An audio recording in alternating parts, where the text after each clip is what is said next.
안녕하세요. 주스입니다. 이번 영상은 3월 16일 화요일 신규 상장하는 네오 이뮨텍에 대해서 한번 주가 흐름을 예상해보고 앞으로 이 종목을 어떤 관점에서 접근할지 개인적인 생각을 공유해드리도록 하겠습니다.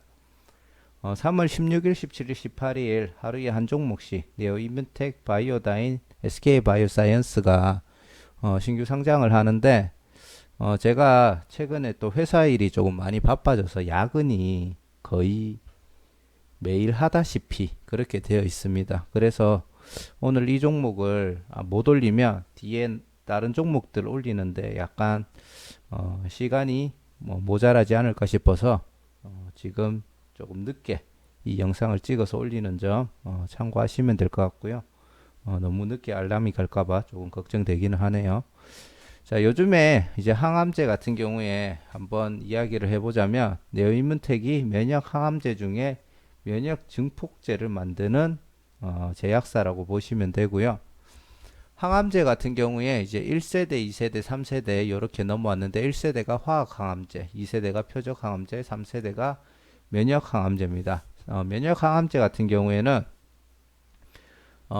다양한 암들에게 골고루 사용할 수도 있고 그리고 부작용도 굉장히 적다라는 장점이 있지만 환자들 10명한테 사용을 하면은 제대로 효과를 보는 건 한 3명 정도밖에 되지 않는다고 하더라고요.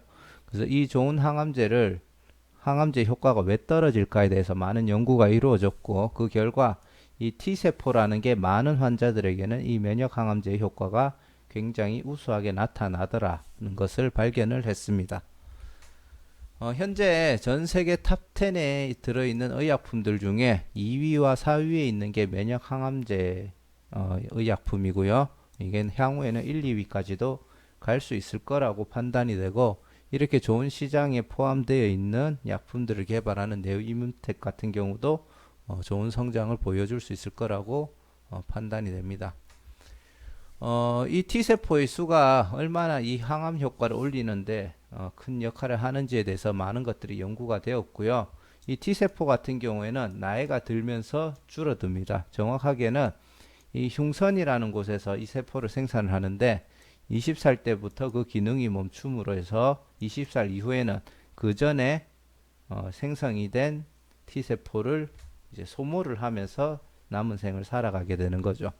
그래서 이런 암이라든지 바이러스 같은 것들이 몸 안에 들어왔을 때 혹은 이런 암세포가 자라고 있을 때 T세포가 많이 남아있는 경우에는 그 바이러스나 암세포 같은 것들을 없애고 크게 병이 진행되지 않는 반면에 T세포가 적게 되면은 그런 바이러스나 암세포에 취약해질 수가 있다라는 걸 알 수가 있습니다.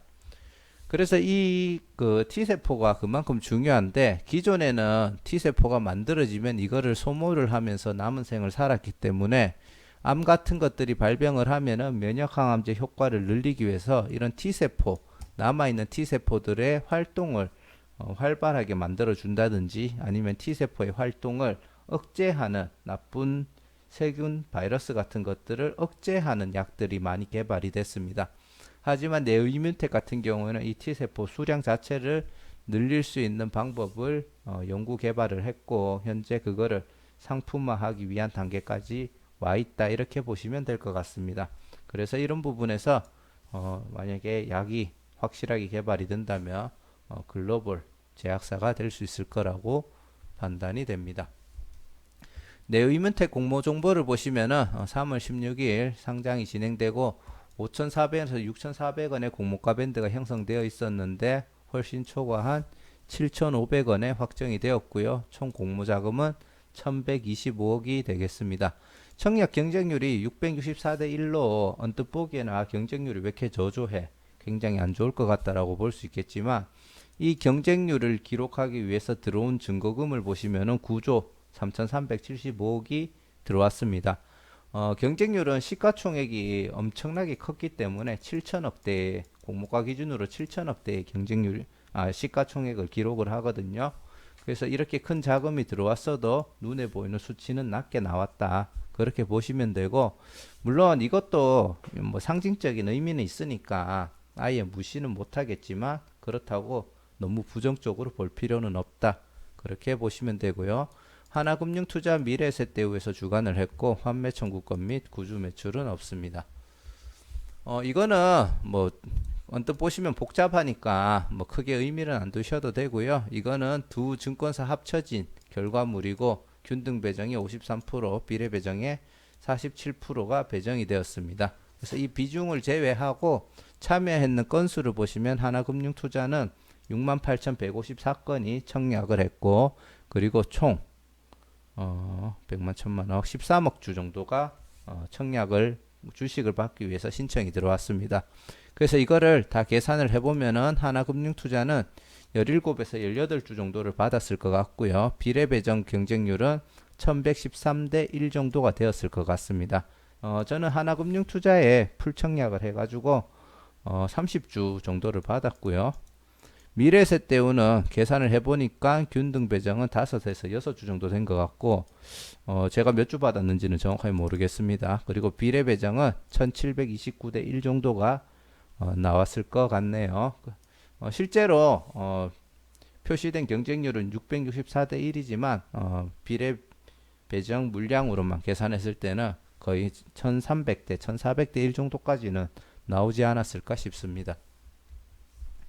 자, 네오이문텍 주주 구성을 보시면은 지금 최대 주주의 그 제넥신이 네오이문텍의 지분을 가지고 있거든요. 그래서 한 26%인데 제넥신이 있다라는 걸 제외하고 나면은 크게 좋은 주주 구성은 아니라고 보고요. 기존 주주 및 자발적 의무 보유 확약 물량이 46%로 1개월 때 나오는 유통 물량이 굉장히 크다라는 걸 알 수가 있습니다. 하지만 상장일 날은 굉장히 양호한 상장일날 유통 물량이 있다라는 걸 볼 수가 있고요. 아까 앞에서 얘기 드렸듯이 1개월 차 때 굉장히 많은 투자 기관들이 물량들을 가지고 있고, 이 물량들은 1개월 차 때 매도 폭탄으로 나올 가능성이 굉장히 높다라고 개인적으로 판단을 하고 있고요. 아까 앞에 페이지로도 모자라서 뒷페이지까지 연결되어 있는 것을 보실 수가 있죠.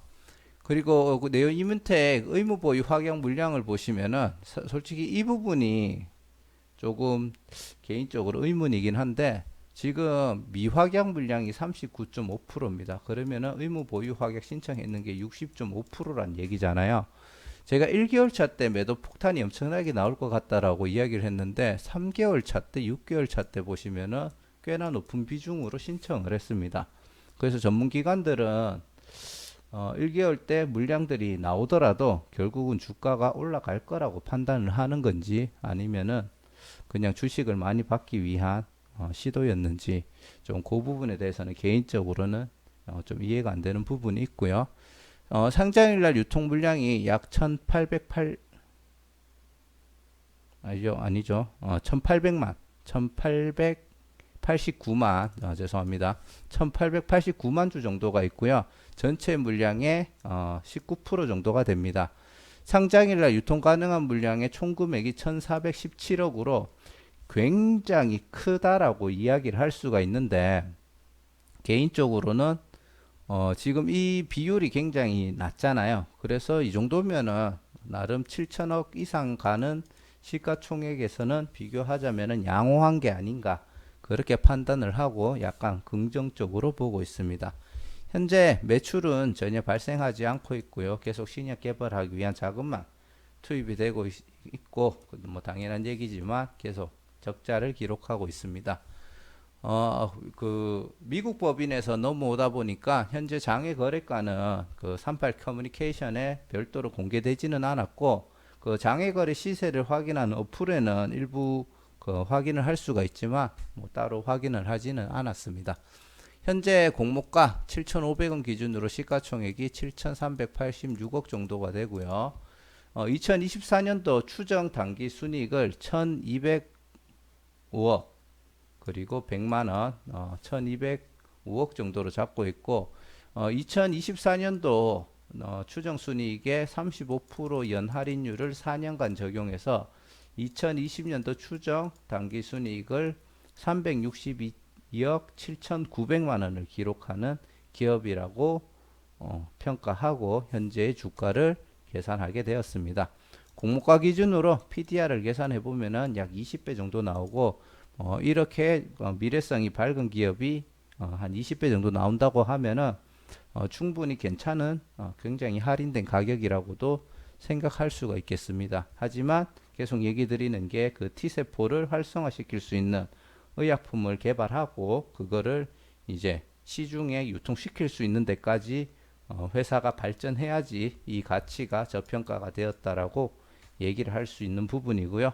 유사 기업들의 평균 PER은 29.3 정도가 되겠습니다. 자, 수요 예측을 보시면은 굉장히 큰 시총임에도 불구하고 시총이 크면은 기관들 경쟁률도 어쩔 수 없이 그만큼 많은 신청을 해야 되다 보니까 낮아질 수밖에 없는데 그럼에도 불구하고 굉장히 좋은 경쟁률을 기록을 했고요. 의무 보유 확약 비율이 24.67로 굉장히 많이 신청을 했습니다. 그리고 최종적으로는 약 2.5배 정도 더 들어간 60% 정도의 확정이 되었고 이렇게 큰 시총에 이런 경쟁률이 나왔다라는 것 자체가 이전에 뭐 프레스티지 바이오 파마 혹은 로직스 이런 기업들하고 비교했을 때 약간의 차이점이 있다라고 분석할 수가 있을 것 같습니다.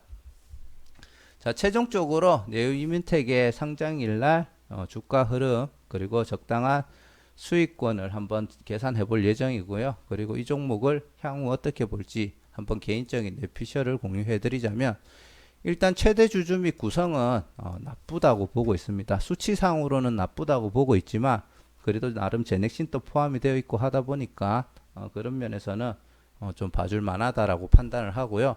상장일날 유통 물량은 사실은 굉장히 부담스럽죠. 1417억이니까. 하지만 비율이 19%대이기 때문에 이 점을 감안해서 그냥 양호하다.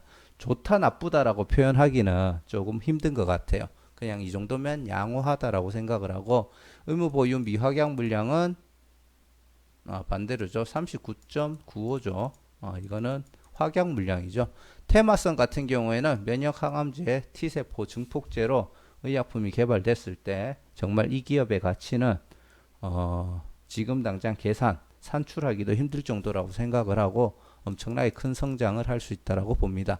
기관들의 경쟁률 굉장히 좋은 상태라고 보고요. 개인들도 664지만 이 정도면은 괜찮다라고 보고 있습니다.